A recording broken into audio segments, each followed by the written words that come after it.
Money without health is useless. Health without money is fragile. Wealth and health are both forms of capital. One is financial capacity. The other is biological capacity. Both compound. Both decay when neglected. Both require systems. I learned that the hard way. When my money decisions were bad, my health decisions were bad. When I was undisciplined financially, I was undisciplined physically. Fast spending, fast food, short-term dopamine, no structure, no long-term thinking. I wasn't building anything. I was reacting to everything. When money is unstable, your nervous system is unstable. You operate in survival mode instead of strategic mode. And survival mode never builds anything long-term. Bad financial decisions aren't random. They're emotional. And emotional patterns don't stay in one area of life. They leak. When I avoided looking at my bank account, I was also avoiding accountability in other areas. Avoidance became a habit. Over time, I developed a pattern of ignoring my finances while eating blindly out of emotion. My appearance started to change, and eventually I ignored that too. The lack of discipline in one area quietly spread into another. What started as financial avoidance became physical neglect. Negative discipline compounds just like positive discipline does. And ignoring your health is dangerous. Not just physically, but mentally. Because once you normalize neglect, it becomes easier to neglect everything else. The same impulse that orders junk food at midnight is the impulse that swipes a card without thinking. Chaos doesn't isolate itself. It spreads. When your body feels heavy, your mind feels foggy. When your mind feels foggy, your decisions get worse. And when decisions get worse, your future shrinks. I used to think money problems were about income. They weren't. They were about impulse control. But the shift didn't start with money. It started with health. When I began training consistently, eating cleaner, and holding myself accountable physically, something changed. I proved to myself that I could delay gratification. I learned to operate on a plan instead of emotion. I built biological discipline first. Discipline in the gym is measurable. You either show up or you don't. That clarity taught me something money never did. Consistency beats intensity. You don't get in shape from one perfect workout. You don't build wealth from one good month. It's repetition under control. Before I built assets, I had to build standards. Training forced me to confront myself daily. There was no hiding from effort.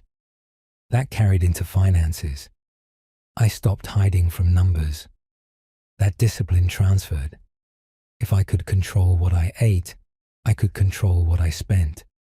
If I could track my workouts, I could track my investments. If I could push through physical discomfort, I could sit with financial discomfort. I could hold investments through volatility instead of reacting. Health taught me patience. Finance rewarded it. Health became the foundation system. From there, my finances improved. My relationships improved. My energy changed.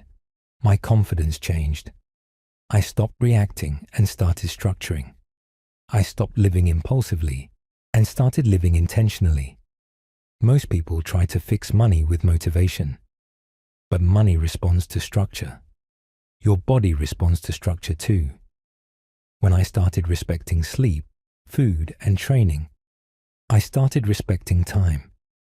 And when you respect time, you start thinking in compounding years instead of temporary pleasure. I realized I didn't have a money problem. I had a discipline problem. And discipline isn't something you say. It's something you repeat. If you can't manage your energy, you won't manage your capital. If you can't control consumption physically, you won't control consumption financially. The same brain that builds muscle can build wealth if it's trained properly. Health gave me internal control. Wealth gave me external options. Without internal control, external options destroy you. Without external options, internal control feels trapped. Sovereignty requires both. Sovereignty is having energy and leverage, a strong body and growing assets, internal control and external freedom. I didn't fix my finances first. I fixed my discipline, and discipline compounds everywhere. Health gives you stability of mind. Wealth gives you stability of environment. When both are weak, life feels chaotic. When both are strong, life feels intentional. If you build wealth but destroy your body, you're rich with limited time and limited energy. If you build your body but ignore assets, you're strong but dependent. The goal isn't money. The goal isn't aesthetics. The goal is sovereignty. And sovereignty isn't just about wealth or health. It's about how the systems you build shape who you are. The most dangerous part about this loop is what it does to your identity.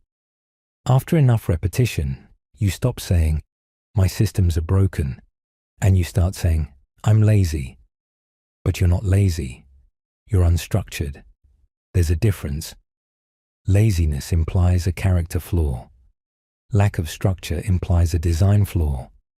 When your sleep is inconsistent, your nutrition is chaotic, your spending is reactive, and your time isn't planned, your brain shifts into conservation mode.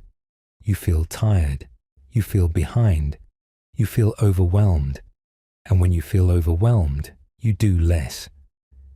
Doing less reinforces the belief that you're lazy. That belief lowers your standards. Lower standards weaken your actions. Weakened actions deepen the loop. Eventually, you get comfortable in it, not because it feels good, but because it feels familiar. Familiar chaos feels safer than unfamiliar discipline. So you accept the label. I'm just not disciplined. I'm just bad with money. I've never been in shape. But those aren't identities. They're outcomes of repeated, unstructured behavior. Humans have left decades of cold, hard proof behind us. Structured training builds stronger bodies. Structured investing builds wealth. Structured routines improve focus. Structured sleep improves cognition. Structured systems compound results. This isn't theory. It's documented, repeated, proven. The problem isn't that people are incapable. It's that they were never taught to build systems. Once you understand that your biology and your finances both respond to structure, something shifts. You stop attacking yourself. You start redesigning your environment. You don't need more motivation. You need fewer decisions and better defaults. Because when systems carry you, discipline feels lighter. And when discipline feels lighter, consistency becomes normal. That's when the loop reverses. Energy improves, clarity improves, spending improves, confidence improves, momentum builds. You realize you were never lazy. You were operating without structure. And once you build systems around your health and your wealth, life stops feeling chaotic. Health stabilizes your mind. Wealth stabilizes your environment. Together, they create peace. Not hype, not flexing. Peace. A peaceful, prosperous human life isn't built on intensity. It's built on systems that compound quietly in the background. That's the key.